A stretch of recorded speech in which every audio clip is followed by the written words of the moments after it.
Hey, I'm Carlo, 23, living in Southern California, working in pool maintenance. It's not glamorous, but it pays well enough. I spend most days outside, baking under the sun, testing chlorine levels, replacing filters. Kind of like being invisible, to be honest. You're just the guy with a net and a toolkit. People nod, maybe offer a water bottle if they're feeling generous. That's the rhythm. Show up, fix the problem, leave, repeat. A couple weeks ago, I got a work order routed to me. Upscale neighborhood, gated community. Address tucked into the hills. Just a regular checkup, equipment inspection, maybe some recalibration on the salt system. Nothing that would take more than an hour.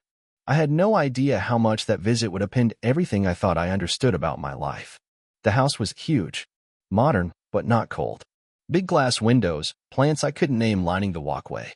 I knocked on the front door, clipboard in hand. A woman answered. Late 40s, maybe. Light brown hair swept back in a way that felt deliberate but easy. Linen shirt, jeans, no shoes. She had the kind of presence that makes you forget your words for a second. Hi, she said. You must be from the pool company. Yeah, Carlo. Just here to check the system. Vanessa, she said, stepping aside. Come on in through the side gate. It sticks a little. I nodded, tried not to stare. I spent the first few minutes doing the usual. Opened the control panel. Tested the pump. It was all standard. She stood a few feet away on the patio, holding a glass of lemonade, watching. Not in a weird way. More like, quietly present. After a while she asked, hot out there, huh? I looked up. Yeah, but it's not too bad. You want a drink? I hesitated. Clients don't usually offer. Not like this. Lemonade. Sure, I said. She brought it out in a tall glass, condensation running down the side. I thanked her, took a sip. Tart, not too sweet. You've been doing this long, she asked. Since I was 19. Took over after my uncle moved to Arizona. Good with your hands, then she said, with a soft half-smile. I didn't know what to say to that. We talked more than I usually do on jobs. She asked questions, not just about the pool, but about me. What I do on weekends.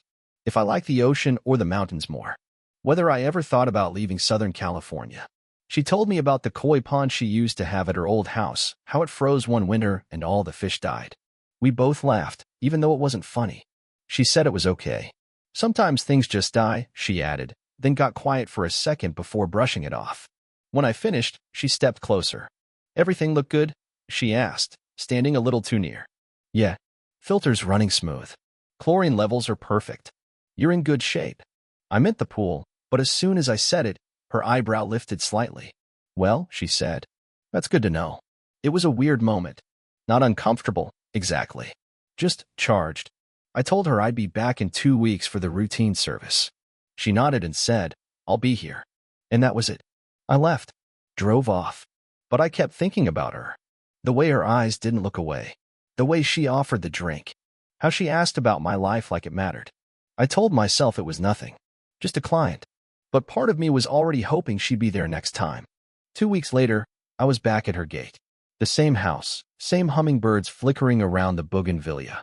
But I was different now. Or maybe just more aware. I caught myself fixing my shirt in the side mirror before I rang the bell. This time, she answered in a loose black tank top and soft-looking linen pants. Barefoot again. Hair damp like she'd just stepped out of the shower. She smiled like I was a neighbor, not a technician. Carlo, she said. Right on time.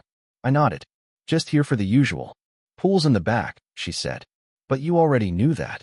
I laughed lightly, trying not to make it weird. As I set my things down, she brought out 2 glasses of lemonade without asking.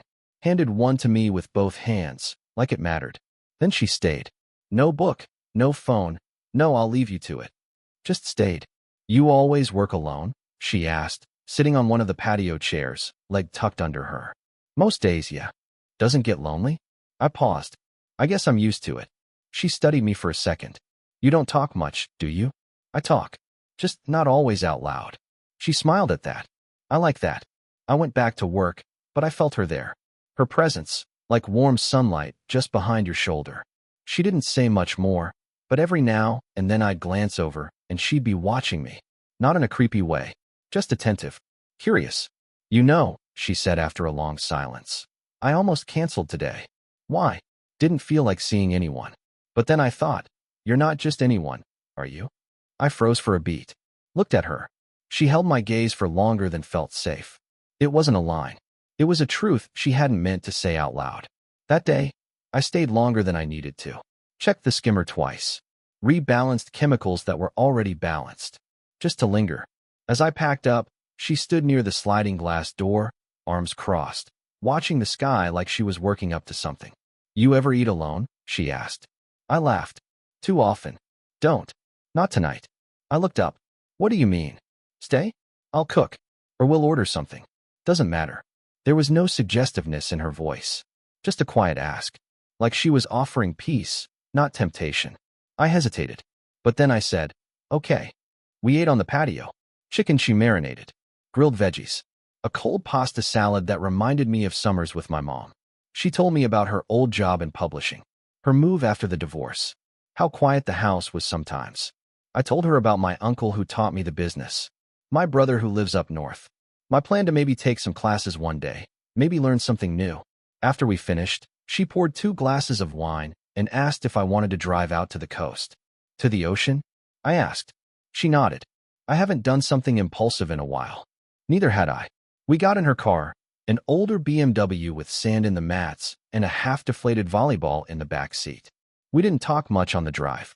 Just listened to soft music, windows down, the kind of quiet that feels full instead of awkward. By the time we got there, the sky was lavender fading into blue. We sat on the hood and watched the tide roll in. Somewhere between the 3rd and 4th wave, she said, I don't know why I invited you. I just didn't want to be alone tonight. I nodded. I don't think I did either. She turned toward me, her expression unreadable. Then she reached over and tucked a strand of hair behind my ear. It wasn't flirtatious. It was intimate. Don't overthink it, she said. I'm trying not to. We stayed until the sun came up. Just sitting there. Close enough to feel each other breathe. Not touching. Not talking much. But something between us had shifted again. The kind of shift you can't undo. The drive back from the coast was quiet. Not heavy. Just content. Anessa pulled into her driveway just after 6 a.m. The world was still sleeping. The sun hadn't quite crested over the hills. Everything felt soft. Muted. Like time had slowed down just for us. You can crash here if you want, she said, glancing over as she shut off the engine. I should get going, I replied, but didn't move. You could, she said, unlocking the front door. Or you could come in. Just for coffee. And that's all it was at first. The kitchen was still dark, save for a single lamp over the sink. She moved around barefoot, quiet, familiar with her space. I sat at the counter, watching her pour water, grind beans, press the button on a machine that looked fancier than anything I'd ever used. The silence wasn't awkward. It felt like something we'd grown into. Like neither of us had to perform. You didn't ask why I really wanted you to stay last night, she said, handing me a mug. I figured if you wanted me to know, you'd tell me. She nodded, thoughtful.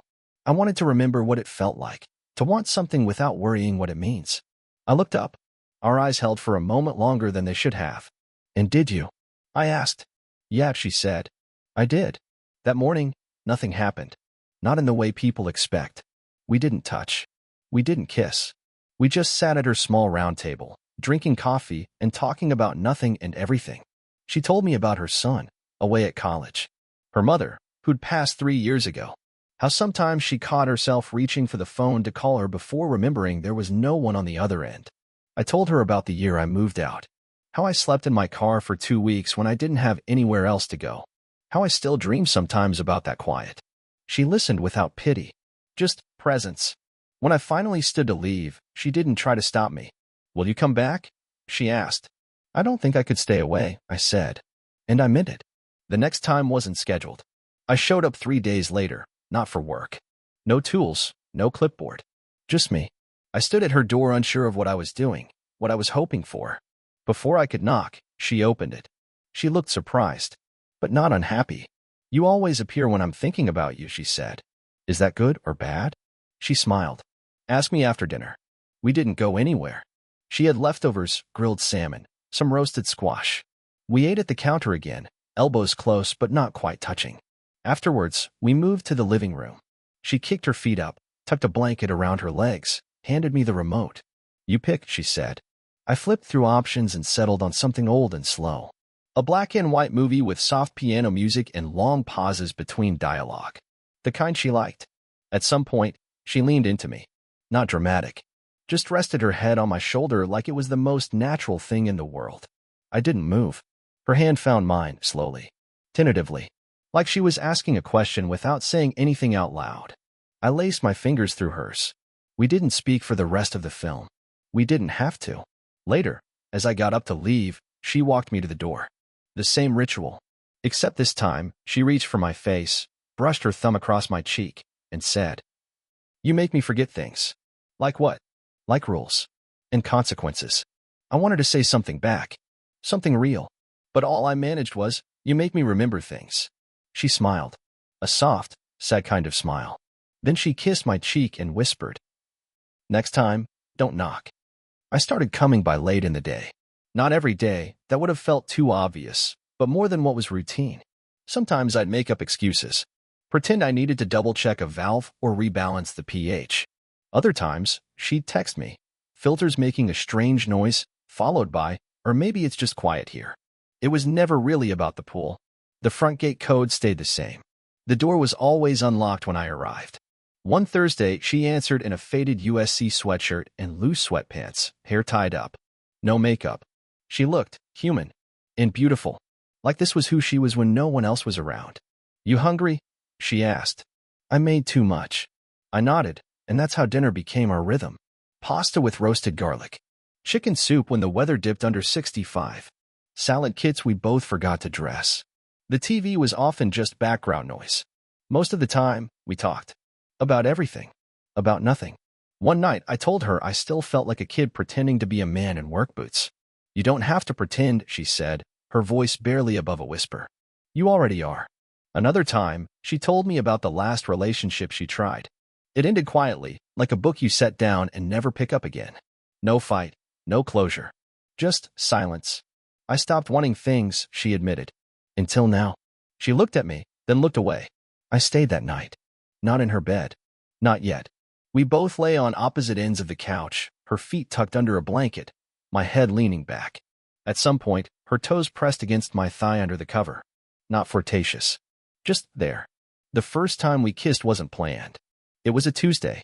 The sky outside was violet with evening. We were in the kitchen. I was drying dishes. She was rinsing something. She turned, still holding a wet bowl, and said, "You make things feel simple." Then she kissed me. Just like that. No hesitation. No big gesture. Just a quiet press of her lips against mine. Warm. Honest. Like she'd been holding it in. I didn't pull away. I kissed her back. There wasn't urgency. No rush. Just the stillness of two people who had already crossed a line 100 times in their heads. When we broke apart, neither of us spoke right away. She stepped back slightly, breathing a little faster, but smiling. "That okay?" she asked. "Yeah," I said. Yeah, it was. From then on, the rules changed. Or maybe they just faded. We didn't try to define it. We didn't talk about what it meant. But the space between us was different. More magnetic. Like gravity worked differently when she was near. Sometimes I'd come over just to sit with her. We'd share a blanket. She'd rest her head on my chest.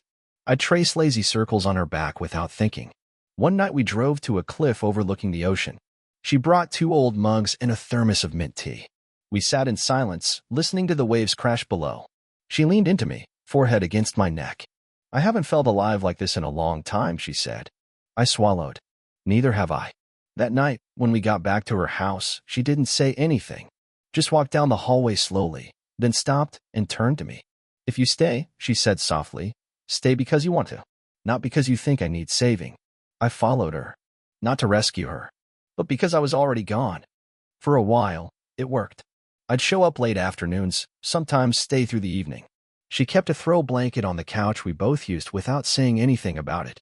I'd help her carry groceries in from the car. Once I fixed a squeaky door hinge without being asked. We didn't talk about what we were. It was safer that way. But things shift, even when you try to keep them still. One Sunday, we were lying on the rug in her living room. The window was open, a breeze drifting through. She had her head in my lap, eyes closed. I was playing with the end of her sleeve, tugging it gently. "You ever think about what this is?" I asked, not even sure why. Her eyes opened. She blinked up at me like she was trying to pull herself out of a dream. Then she sat up slowly. "I try not to," she said. "That should have told me everything." After that, something in her pulled back. Not a full retreat. She still smiled when I showed up, still touched my arm when she passed me a plate, but there was a new layer between us. A quiet distance I couldn't name. I asked her once if she was okay. She nodded too quickly. "I'm just tired," she said. That's all. But I knew it wasn't just that. It was the return of the world. The age gap. The neighbors. The subtle shift in her posture when she talked about someone recognizing my truck. And maybe it was me, too, the way I'd started to get used to her touch, her voice, her presence. The way I'd started imagining a version of this that existed outside of secret afternoons and unsaid rules. Then one day, I got reassigned. The work order app showed a new rotation, and her name wasn't on it. No more visits. No explanation. I texted the office, asked if she'd canceled services. They said she hadn't, just switched to a different technician. Standard reshuffle. It wasn't standard to me. I stared at my phone for hours that day. Thought about messaging her. Just something small. But I didn't. She didn't either. I told myself it was fine. That I'd always known this wasn't built to last. That I should be grateful for what it was, a stretch of days outside time. A season. But the silence felt heavier than I expected. The last time I saw her, really saw her, was maybe 2 weeks after that. I was at a supply store, grabbing some chlorine tablets. She walked in, wearing a denim jacket and sunglasses, hair in a loose bun. She didn't see me at first. Was just scanning shelves for something. Then our eyes met. She froze. And then, slowly, she gave me a small smile. Not sad. Not distant. Just soft. Like nothing had changed. Like everything had. I nodded. That was it.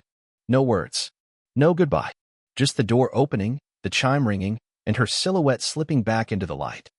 I didn't text her. She didn't call. Weeks passed. Then a month. And with each sunrise that came and went without her voice, without that little flicker of her name on my phone screen, I told myself it was done.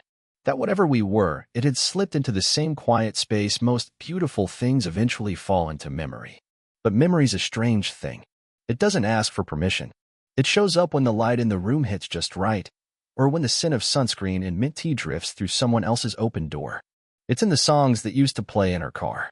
In the way I still check the edge of my phone screen out of habit. I tried moving on. I picked up extra shifts. Started swimming laps after work. Dated someone once, a girl I met through a friend, but when she asked what my favorite beach was, I thought of the sunrise with Anessa and said I didn't know. The quiet wasn't cruel. Just hollow. And maybe that was the hardest part. Because there wasn't a fight. No big drama. Just space that grew too wide to reach across.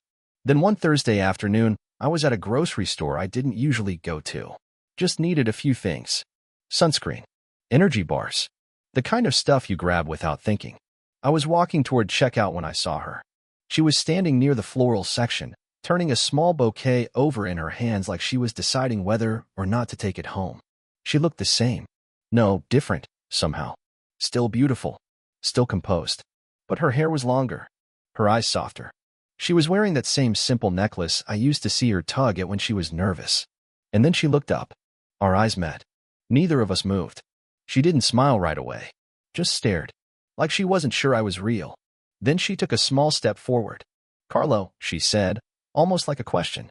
"Hey," I replied, voice low. For a second we just stood there, letting the noise of carts and announcements and sliding doors move around us like we were under a dome. "You look well," she said. "So do you." She nodded, looked down at the flowers. Then back up. "I've thought about texting," she added. I didn't know what to say to that. So I just said the truth. "Me too." She took a slow breath. I didn't know how to explain it. Why I stopped everything.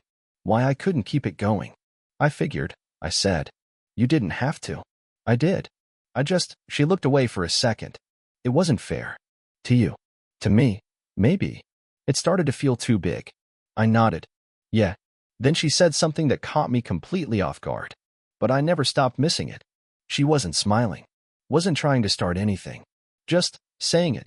I stepped closer. Not too close. "I still drive past the ocean sometimes," I said. "The spot we watched the sunrise." She looked up. Her eyes didn't flinch. "Do you ever think about what it would have looked like if we met in another life?" she asked. "All the time." A long pause. Then she gave a soft smile. "I should go. Dinner's waiting." "Right." She turned, then hesitated. Looked over her shoulder. Her voice was gentle when she said it. "I don't know if I have the right to knock on your door again." But when you looked at me just now, everything inside me turned upside down. And then she left, flowers still in her hand. And I stood there like I had just woken up from a dream I didn't know I was still in. I didn't sleep much that night. I lay in bed, staring at the ceiling, hearing her voice over and over again. Everything inside me turned upside down. It wasn't just the words. It was the way she said them, quiet, like a confession. Like she was afraid of the echo they might leave behind. For a few days after, I didn't know what to do with that. I didn't text, didn't go back to that store, but I kept playing the moment over. Her hands wrapped around the flowers. The way she didn't reach out but didn't pull away either. And I started asking myself, did she mean for me to follow? Was that goodbye? Or an invitation? One morning, I drove past her street again. I didn't stop. Not that time. I just kept going, heart in my throat, hands tied on the steering wheel, trying to pretend like I wasn't glancing at the house through the rearview mirror. But the truth is, I wanted to stop. I wanted to knock. I wanted to see if the door would open. Not for something dramatic. Not for a do-over. Just to see if she'd smile the way she used to. If she'd still keep mugs in the same cabinet. If she'd let me sit on that couch, legs barely touching, saying nothing at all. Because it's not just that I miss her. It's that I miss us. The version of us that existed in the quiet, in between the rules and the world. Some nights, I still hear the ocean in my head. The way she leaned into me while the sky turned pale above the water. The way we didn't say anything that night, because nothing needed to be said. Sometimes I think, maybe that's all it was ever meant to be. A moment. A season. A secret folded neatly into the corners of an ordinary life. But then other times, I think about the way her voice trembled in that grocery store. The way she stood there, looking at me like she was remembering something she thought she'd forgotten. And I wonder if maybe, just maybe, it's not over. Not really. Not in the way things end when they're supposed to. So now I'm here, writing this, not because I have answers, but because I'm standing at the edge of something I don't understand. Again. And part of me wants to turn around, protect whatever dignity I have left. But another part, the quieter, braver part, wants to knock. Just once. To see if she opens the door. To see if there's still something between us worth carrying forward. So I guess what I'm asking is, what would you do in my place? Because she looked at me, and everything inside me turned upside down. And it feels like I'm standing on the edge again.